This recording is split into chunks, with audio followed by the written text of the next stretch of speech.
सुंगों का क्षेत्रीय नियंत्रण। सुंगों के शासन का केंद्र स्थल कहाँ था? पाटलिपुत्र यानी पटना। क्यों था? क्यों था? क्योंकि मौर्य का बस तो हो गया, समझ गए। वेरी गुड, वेरी गुड, ठीक है। उन्होंने मध्य गंगा मैदान, ऊपरी गंगा घाटी और पूर्वी मालवा के प्रदेशों को भी अपने राज्य के अधीन कर लिया था। दिव्य वदान और तारानाथ के लेखों के अनुसार उसके साम्राज्य में पंजाब के जालंधर और सकाल भी शामिल थे। पहली शताब्दी बीसीई में फारहूत के 2 प्राकृत शिलालेख, प्राकृत किसकी भाषा थी, किसकी लिपि? बौद्धों की शिलालेख है, जिसमें स्पष्ट रूप से सुगा के शासन का उल्लेख है, जिसका अर्थ है सुंग वंश। सुगा मीन्स सुंग वंश। ऐसा प्रतीत होता है कि कुछ दूर स्थित क्षेत्र के राज्य शायद उनके सीधे नियंत्रण में नहीं थे और वे राजा के प्रति केवल राजनिष्ठा रखते थे। यानी दूर, बहुत दूर तक उनका शासन नहीं था, तो जहाँ पे नहीं था तो उतना नियंत्रण, उतना कंट्रोल नहीं था, बस उस जगह के राजा उसके प्रति निष्ठावान थे, लेकिन नियम कानून उनका उतना वहाँ चलता नहीं था। सुंगों का प्रशासन कैसी थी? सुंग साम्राज्य का संगठन अपने 112 वर्षों की लंबी अवधि के दौरान, यानी सुंगों का शासन कब तक चला? 112 वर्ष। इन 112 वर्षों में सुंगों के कितने राजा हुए? बताइए, राजा कितने हुए? पुष्पमित्र, फिर अग्निमित्र। मैंने कितने हुए? टोटल कितने हुए? 10। कल पढ़े थे 10। 4 का नाम है, 4 का नाम मालूम, 4-5 का नाम मालूम है, बाकी का नाम नहीं मालूम है, ठीक है। अच्छा। तो इस लंबी अवधि के दौरान कभी भी एक समान नहीं रहा, है ना। केंद्र के शासक की शक्ति और क्षमता व साम्राज्य के विस्तार के अनुसार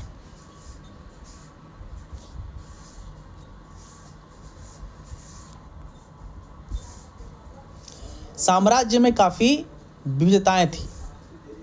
पुष्यमित्र का पाटलिपुत्र में केंद्रीय प्रशासन था और उसे मंत्रियों और नौकरशाह, यानी जो नौकरी करते थे, ठीक है, कि एक परिषद द्वारा आवश्यक प्रशासनिक सहायता प्रदान की जाती थी।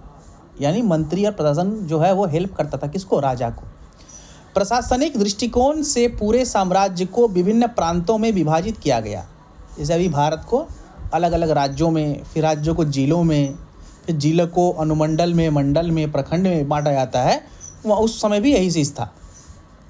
और हर प्रांत में एक राज्यपाल, यानी प्रांत मतलब राज्य, तो हर राज्य का एक राज्यपाल होगा जो शाही परिवार का मेंबर होगा, यानी अपना ही भाई, बंधु, मित्र, रिश्तेदार को बैठा दिया।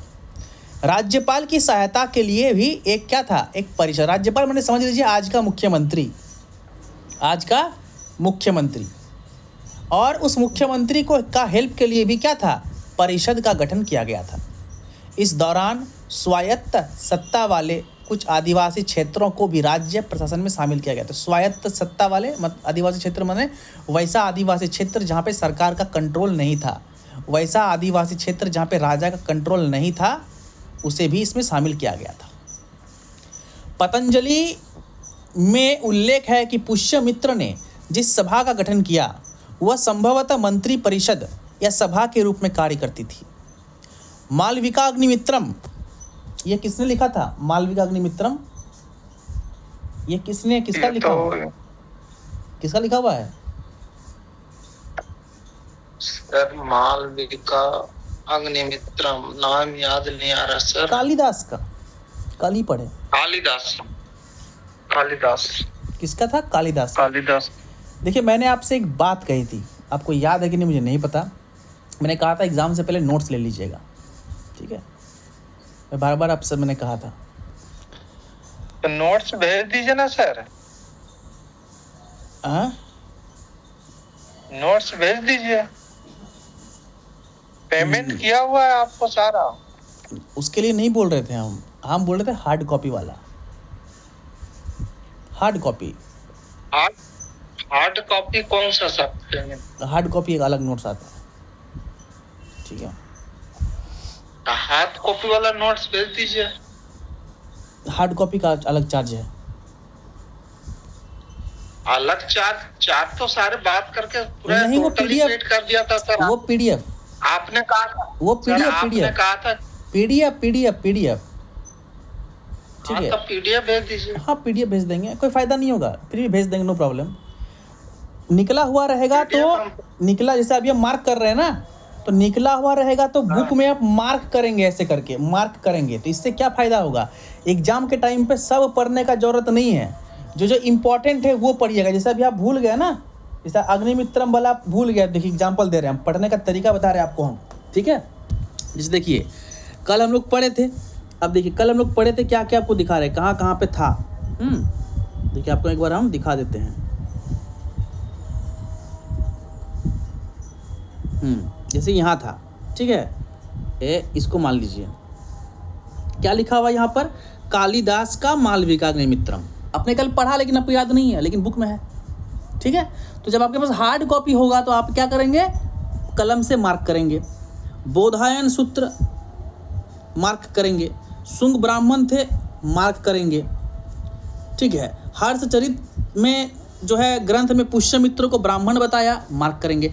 एग्जाम टाइम पे अब क्या होगा, देखिए एग्जाम से 2 दिन 4 दिन पहले, 1 हफ्ता पहले क्या करेंगे आप, पूरा पढ़ने का जरूरत तो नहीं है, मेन चीज़ पढ़ना। तो कैसे होगा, पन्ना पलटिएगा, जहाँ जहाँ आपने अंडरलाइन किया है वहाँ वहाँ आपने देख लिया, तो क्या हुआ, पूरा कॉन्सेप्ट आपको याद आ गया।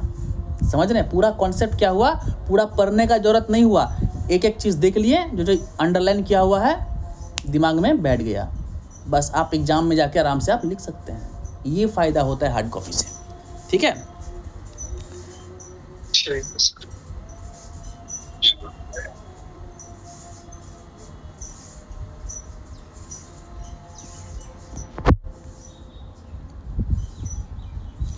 तो मालविका अग्निमित्र में कहा कि विदिशा के वायसराय अग्निमित्र को, अग्निमित्र कौन थे,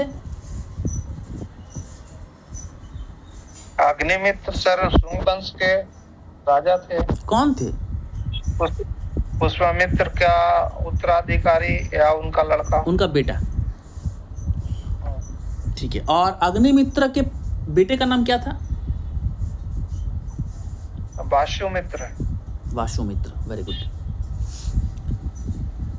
तो को मंत्री परिषद है ना की सहायता नियमित रूप से प्रदान की जाती थी। इस बात के भी सबूत हैं कि शाही खानदान के राजकुमारों को या तो गवर्नर या कमांडर इन चीफ नियुक्त किया जाता था। पुष्यमित्र का पुत्र अग्निमित्र गवर्नर था, क्योंकि जब तक पुष्यमित्र राजा था तब तक अपना बेटा को क्या बना दिया, गवर्नर, बन जाओ मुख्यमंत्री, है ना, यानी राज्यपाल। धनदेव के अयोध्या शिलालेख, अयोध्या का पुराना नाम क्या था, साकेत, साकेत, है ना, साकेत से साबित होता है कि उसके पूर्वजों में एक कौशल का गवर्नर था जिसका पुष्यमित्र से रक्त संबंध था। पुष्यमित्र के पौत्र वासुमित्र शुंग सेना का प्रधान सेनापति था, है ना, वासुमित्र क्या था, प्रधान सेनापति। कालिदास और पतंजलि ने एक मंत्री परिषद का उल्लेख किया जो सरकारी तंत्र का, है ना, जो सरकारी तंत्र का एक महत्वपूर्ण हिस्सा रहा। यहाँ तक कि राजकुमारों को भी परिषद से प्रशासन संबंधी आवश्यक सहायता प्रदान की जाती थी। ऐसा प्रतीत होता है कि पुष्यमित्र के निधन के बाद शुंग कमजोर हो गया। उसके उत्तराधिकारियों ने कुछ समय के लिए विदिशा क्षेत्र में शासन किया। कालिदास के नाटक मालविका अग्निमित्रम में अग्निमित्र को विदिशा यानी आज का भोपाल, है ना, में वायसराय के रूप में चित्रित किया गया। यह नाटक विदर्भ, विदर्भ मने देखिए नाम से याद रखिएगा, विदिशा मने मध्य प्रदेश, भोपाल को, विदर्भ मतलब महाराष्ट्र की बात कर रहे हैं, कि राजा पुष्यमित्र और यज्ञसेन के बीच संघर्ष को भी दिखाते हैं जिसमें शुंगों की जीत हुई।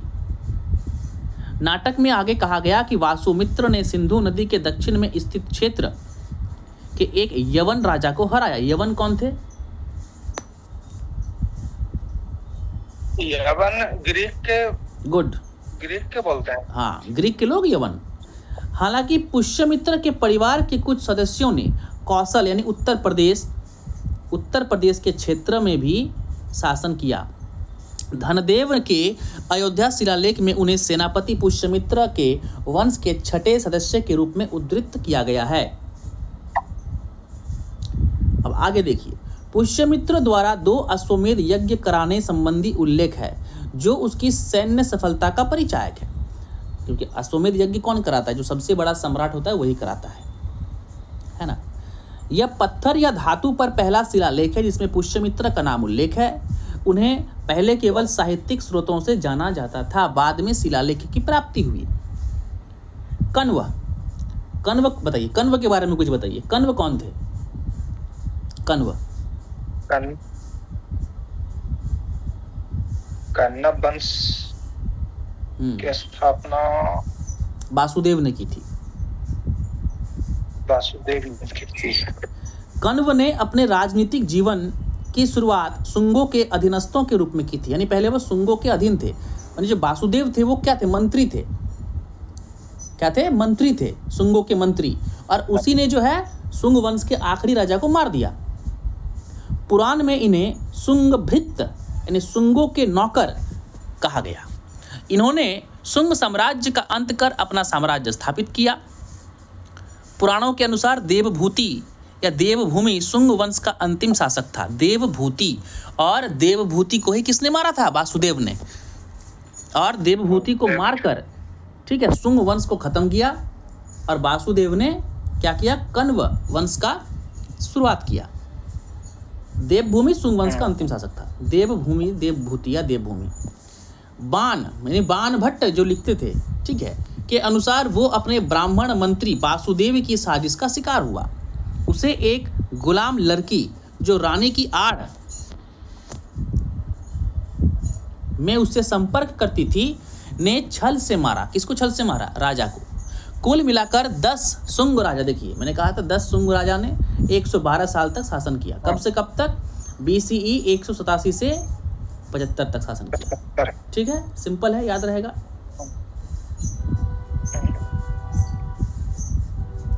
अब बात करें कला की, आर्ट। शुंग साम्राज्य ने कला को संरक्षण देने में महत्वपूर्ण भूमिका निभाई। भारहूत, बोधगया और सांची शुंग शासकों के प्राप्त संरक्षण के प्रमाण हैं। भारहूत स्तूप के द्वारा रेलिंग तथा सांची स्तूप को घेरने वाले बेहतरीन प्रवेश द्वार की रेलिंग का निर्माण शुंग काल में हुआ। बौद्ध मठों का अभूतपूर्व विस्तार 2री शताब्दी में हुआ। इस अवधि में पक्की मिट्टी से बनी, मतलब ये सब देख लीजिएगा थोड़ा सा, ठीक है, इतना इंपॉर्टेंट नहीं है। ये देखिए, देख रहे हैं ना, ये सभी जो है वो क्या है? शुंग काल का है। तो बोधगया में भी है। हाँ, ठीक है, ये सांची स्तूप है। सांची स्तूप यानी ये जो है वो किसका बनाया हुआ है? शुंगों का, ठीक है, शुंगों का बनाया हुआ है। चलिए, कला देख लीजिएगा, उतना इंपॉर्टेंट नहीं। अब देखिए इंडो ग्रीक, क्या है? Indo Greek. अलेक्जेंडर के शासन के तहत ग्रीक बैक्टीरिया में बस गए थे। एक जगह था बैक्टीरिया, एक ऐसा क्षेत्र जिसे वर्तमान अफगानिस्तान, उत्तरी दक्षिणी तुर्कमेनिस्तान और उज्बेकिस्तान के साथ पहचाना जा सकता है। नहीं, 3 देश का मिला हुआ एक छोटा सा क्षेत्र। अलेक्जेंडर की मृत्यु के बाद उसके सेनापति ने राजकाज संभाला। उसके सेनापति कौन थे अलेक्जेंडर के?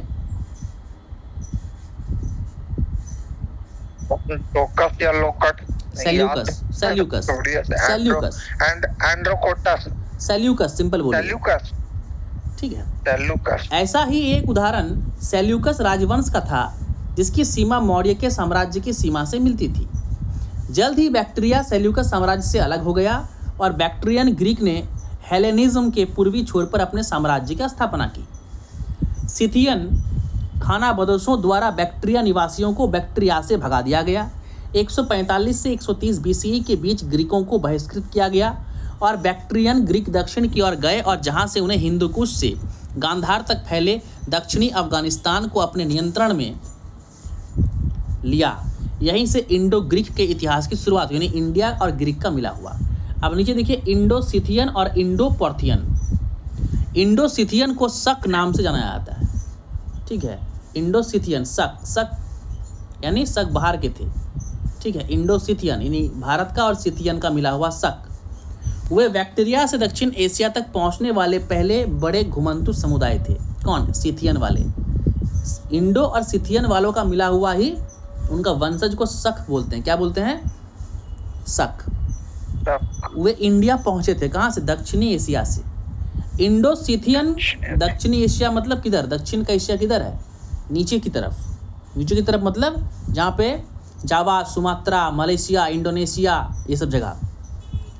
इंडो सिथियन के इतिहास का सिक्कों के आधार पर बड़े पैमाने पर पुनः निर्माण किया गया है, क्योंकि उस समय तक शासकों के नाम उनके सिक्कों पर अंकित किए गए थे। सिथियन एक सामान्य शब्द है जो लोगों के एक समूह को, वर्ग को संदर्भित करता है, जिन्होंने मध्य एशिया में उत्पन्न होकर दक्षिण और पश्चिम की ओर पलायन किया। सिथियन कुल में एक वन्नोस और उसका सहयोगी था जो अफगानिस्तान के रास्ते भारत पहुंचा। दूसरा माउस था जिसने पामीर को पार किया, पामीर का पठार को पार किया और भारत में प्रवेश किया। हालांकि पहली शताब्दी बीसीई के मध्य में वन्नोस समूह का सह शासक एजेस एकमात्र शासक था जिसने भारत में सिथियन शासन का विस्तार किया। उसने राजाओं के राजा शीर्षक से सिक्के जारी किए। उत्तर पश्चिम भारत का बड़ा हिस्सा एजेस वन के शासन के दौरान संगठित हो गया और सिक्कों का विशाल उत्पादन साम्राज्य में धन की काफी वृद्धि होने का सूचक है। वो भारतीय उपमहाद्वीप, अच्छा भारत को उपमहाद्वीप क्यों कहते हैं? भारत देश क्यों नहीं लिखा है? भारत उपमहाद्वीप क्यों लिखा है? भारत उपमहाद्वीप क्योंकि तीन क्षेत्र में जो इसका समुद्र है। Very good. चारों तरफ जिसका समंदर है वो द्वीप, तीन तरफ जिसका समंदर है वो उपमहाद्वीप, उपमहाद्वीप है ना? उपमहाद्वीप के गोमल दर्रे और गोमल, तोची और कुर्रम नदियों के मैदानी रास्ते से भारतीय उपमहाद्वीप तक पहुंचा। 58-57 बीसीई में उसने अपने नाम से एक संवत कल्प की शुरुआत की। इसे कहते हैं शक संवत। याद है जो डेट दिनांक है? 2 संवत हिंदुओं में चलता है, शक संवत और विक्रम संवत, है ना? तो इसी का है शक संवत। इस पहले विक्रम संवत के नाम से भी जाना जाता था। किसे? इस चीज को विक्रम संवत के नाम से भी हम जानते थे, है ना? तथा किंतु अब ये इंडो सिथियन राजा एजेस वन के युग के आरंभ के होने के रूप में जाना जाता है। एजेस वन का सहयोगी शासक क्या था? एजिलिसस था, जो बाद के में सर्वोच्च शासक के रूप में उसका उत्तराधिकारी बना। एजिलिसस ने एजीज प्रथम द्वारा अराकोसिया समेत कब्जा किए गए सभी क्षेत्रों को एक किया। उसने बड़ी संख्या में सिक्के भी बनाए, है ना? अपने पूर्ववर्ती राजा के राज्य को मजबूत करने के साथ उसने अपने साम्राज्य का विस्तार मथुरा तक किया, उत्तर प्रदेश तक। पहली शताब्दी सीई की पहली तिमाही में उसने उसका सहयोगी एजेस टू राज्य का उत्तराधिकारी बना। एजेस वन के बाद एजेस टू आया। हालांकि अब सिथियन वंश पर रहे हैं। हालांकि उसके शासन में राज्य की क्षेत्रीय सीमा में संकुचन देखा गया, कमी एजेस टू में। उसके द्वारा जारी किए गए सिक्कों से मालूम चलता है कि वह सिंधु के पश्चिम और पूर्व दोनों के क्षेत्रों में शासन करता रहा। सिंधु के पश्चिम में इन क्षेत्रों में हमारे पास उनके सिक्कों के पीछे स्ट्रैटेगोस है ना, अश्ववर्मन का नाम अंकित है। इसका तात्पर्य है कि उस समय जनरल और राजा मिलकर अपनी जिम्मेदारियों का निर्वहन करते थे। हमारे पास मथुरा में उनके शासन का कोई प्रमाण उपलब्ध नहीं है। इंडो सिथियन साम्राज्य के राजाओं ने उत्तर पश्चिम भारत में स्थानीय राजवंशों को सम्मान देते हुए तब तक शासन किया जब तक इंडो पार्थियन का साम्राज्य नहीं आ गया। यानी इंडो सिथियन पहले आया, फिर क्या आया? Indo Parthian. इंडो पार्थियन को कहते हैं क्या? पल्लव यानी पहलवाओं, ठीक है? इंडो ईरानी। इंडो सिथियन साम्राज्य शक वंश के बाद तो कन्व वंश आया ना सर। कन्व वंश कन्व का उतना कन्व चला नहीं, कन्व नहीं चला। कन्व के बारे में कहाँ उतना उल्लेख है? वही वासुदेव के बारे में आपने बस पढ़ा। और कन्व के बाद एक सातवाहन वंश भी तो था सर। पढ़ेंगे उसको, अभी सातवाहन भी पढ़ेंगे। अच्छा हाँ वो भी पढ़ेंगे। देखिए ये सब छोटा छोटा है। देखिए ना, राजा का नाम उतना मिला आपको? उतना कुछ मिला? उतना कुछ दिखा दिया? कुछ नहीं दिखा दिया ना आपको। उसका क्षेत्र अधिकार उतना दिखा ना, प्रशासन उतना दिखा, छोटे छोटे थे, उसका उल्लेख नहीं है ज़्यादा, ठीक है? तो इंडो पार्थियन या पहलवाओं ने इंडो ईरानी बॉर्डरलैंड में इंडो सिथियन के पश्चात साम्राज्य की स्थापना की। इस साम्राज्य का पहला शासक गोंडोफेर्स था, जिसका राज्य सिस्तान से लेकर अराकोसिया काबुल घाटी और गांधार से लेकर जम्मू पठानकोट, है ना, जम्मू पठानकोट क्षेत्र तक फैला था। उसके सिक्कों को 4 प्रमुख श्रेणियों में बांटा गया था। गोंडोफेस का शासन 20 CE से 45 तक चला, देखिए मात्र, है ना, बहुत कम। इंडो पार्थियन राज्य काफी बड़ा था और इस राज्य में भौगोलिक विभिन्नताएं थी। राज्य को एक साथ रखने के लिए गोंडोफर्स ने संभवतः क्षत्रपों को स्वायत्त बना दिया। क्षत्रप मतलब अलग अलग जगहों के क्षत्रप बना दिए गए, जो अलेक्जेंडर के टाइम पढ़े थे हम लोग, याद कीजिए, क्षत्रप। कोई इलाका जीता, वहां पे एक क्षत्रप रख दिया। उसने शक्तिशाली ताकतों का साथ दिया और उन्हें अपने प्रभाव क्षेत्र में शामिल किया।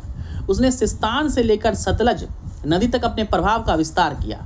उसने समावेशी नीति के तहत अन्य राज्यों पर विजय हासिल की और स्थानीय शासकों को स्वायत्त प्रदान किया। स्थानीय शासक को स्वायत्त मतलब तुम अपना रहो, तुम्हारे ऊपर हमारा कंट्रोल नहीं रहेगा, ठीक है। कुजुला कैडफिसेस के नेतृत्व में कुषाण के एक बड़े आक्रमण के परिणाम स्वरूप राज्य का पतन। कुषाणों का आक्रमण हुआ। किसका आक्रमण हो रहा है? आक्रमण हो ही रहा है।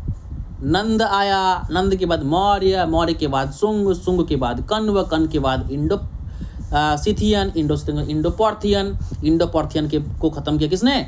कुषाण। कुषाण के बारे में बहुत पढ़ना है ना। कुषाण ने क्या किया? हमला किया, ठीक है। पार्थियन शासन क्या हो गया? खत्म, खल्लास हो गया। अब यहाँ पे कुछ सवाल हैं, ये सवाल वो बाद में हम लोग करेंगे। अब आते हैं कुषाण, बहुत पढ़ना है जी, भयंकर। शुंग पढ़ लिया, अब कुषाण, ये सब बड़ा बड़ा वंश है, तो बड़ा वंश को विस्तार से पढ़ना है।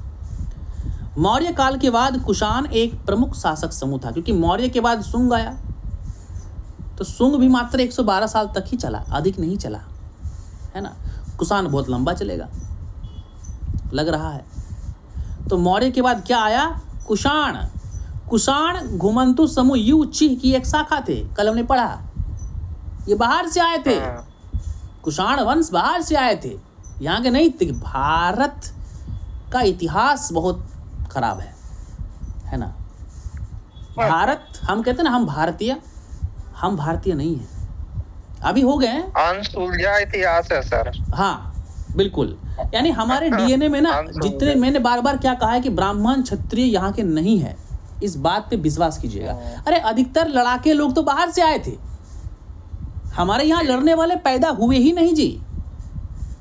भारतीयों के डीएनए में लड़ाई लिखा ही नहीं है, लड़ाका, है ना, सेना लिखा हुआ ही नहीं है, सारे बाहर से आए। अगर हमारे खून में लड़ाके होते तो बाहर से जो इतने लोगों का हमला हुआ, अभी तक हमने क्या पढ़ा? मुगल, तुर्क और अंग्रेज। जब इतिहास में हम लोग जाएंगे तो सोचे कितने वंशों ने भारत पर आक्रमण किया बाहर से आकर, तो हम में लड़ने की क्षमता उस समय नहीं रही होगी, या जो हम पे आक्रमण किए वो हमसे भी ज्यादा एडवांस रहे होंगे, तभी तो आक्रमण कर दिए ना।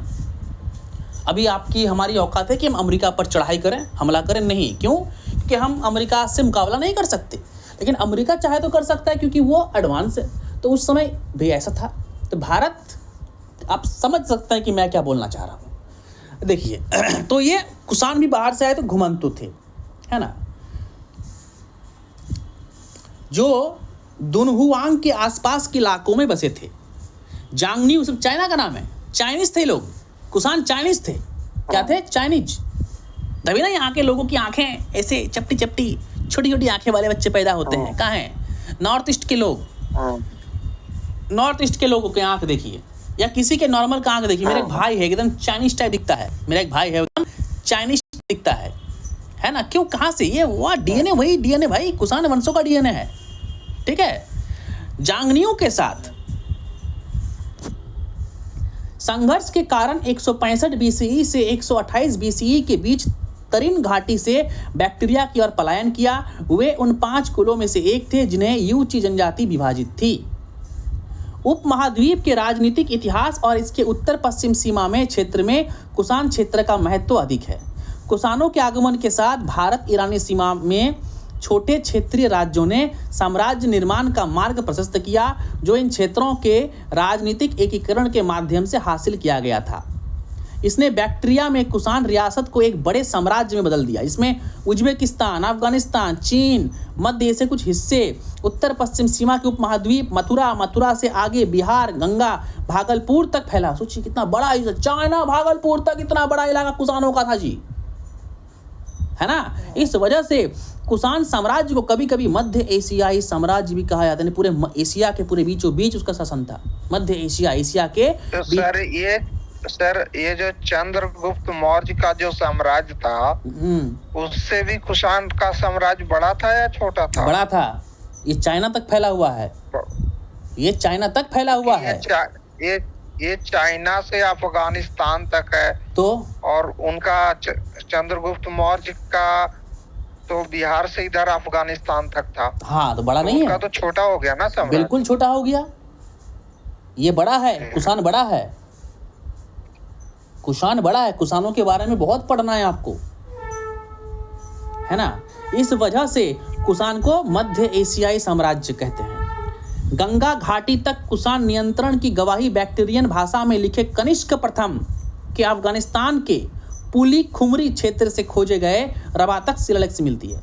यद्यपि कुजुला कड़फिसेस यानी कुषाण कबीले का प्रमुख, क्या नाम था, कुजुला कड़फिसेस के प्रत्यक्ष उत्तराधिकारी के रूप में बीमा टकटू का नाम स्पष्ट नहीं है।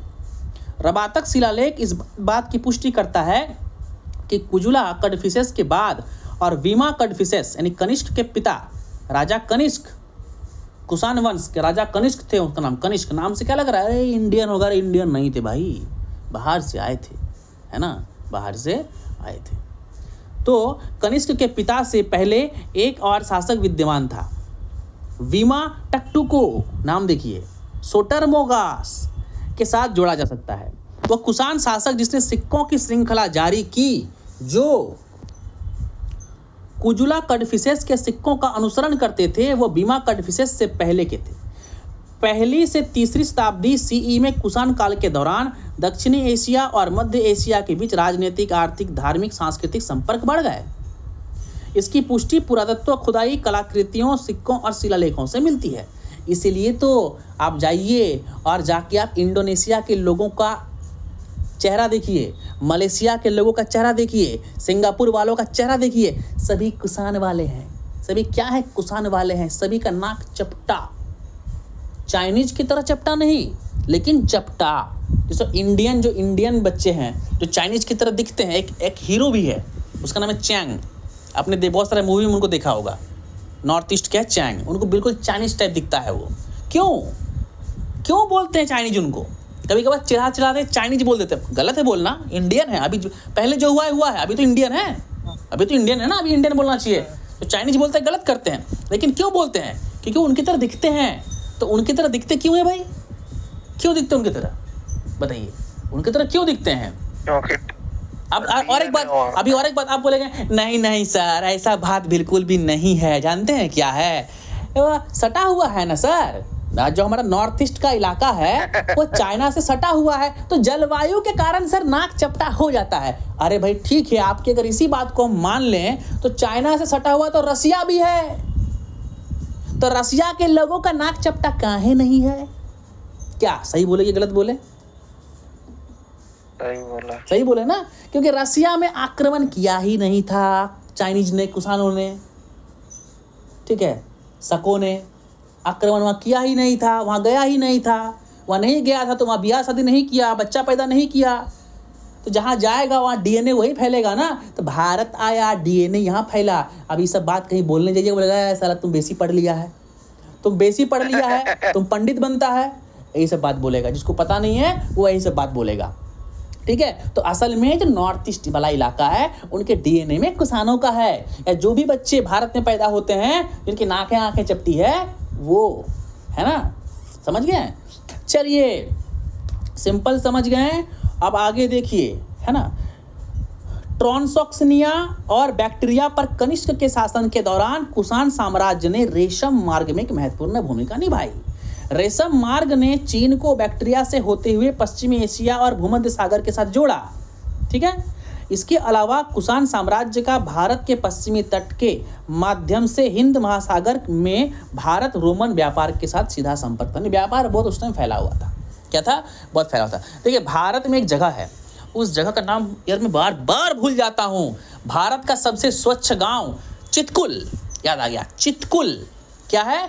IIT दिल्ली, वहाँ गया था, वहाँ का एयर चेक किया तो मालूम चला कि भारत का सबसे स्वच्छ गांव है वो, पॉल्यूशन नहीं है, एकदम जीरो। क्या है? पॉल्यूशन जीरो है। ठीक है तो हाँ बिल्कुल, बोलिए। दिल्ली के पास है ये? अरे नहीं, चितकुल हिमाचल प्रदेश। IIT दिल्ली वाले गए थे, IIT दिल्ली वाले गए थे वहाँ जांच करने। तो चितकुल से एक रास्ता, मैं वीडियो भेजूंगा देखिएगा, चितकुल या ब्लॉग में आप देख सकते हैं। चितकुल से सीढ़ियों का एक रास्ता गया था तिब्बत तक। कहाँ तक? तिब्बत। वो रेशम मार्ग था। वो सीढ़ी आज भी कुछ हद तक, कुछ जगह तक बची हुई है। लकड़ी की सीढ़ी पहाड़ों में बनाई गई थी, है ना। और आज भी लोग वहाँ जाते हैं तो फोटो खिंचाते हैं, थोड़ा घूमते भी हैं। वो सीढ़ी तिब्बत तक था। पैदल पैदल लोग जाते थे उस रास्ते से तिब्बत, यानी हिमाचल प्रदेश टू तिब्बत। समझ गए? चलिए, तो ये हो गया आपका खेला खत्म, है ना। अब हम कल यहाँ आगे से कल बढ़ेंगे। ठीक है, ये कहाँ था कुषाणों का वो देखेंगे। कुषाण में अभी आपको सिक्का उक्का भी बहुत पढ़ना है। देखिए साहब, ये कुषाणों का है जी, देख रहे हैं। कुषाण बहुत पढ़ना है, कनिष्क के बारे में बहुत पढ़ना है, कुषाणों की धार्मिक नीति देखिए कितना पढ़ना है कुषाणों के बारे में, देख रहे हैं। कुषाणे खत्म नहीं होगा जी, ठीक है ना। चलिए मिलते हैं कल। ठीक है सर।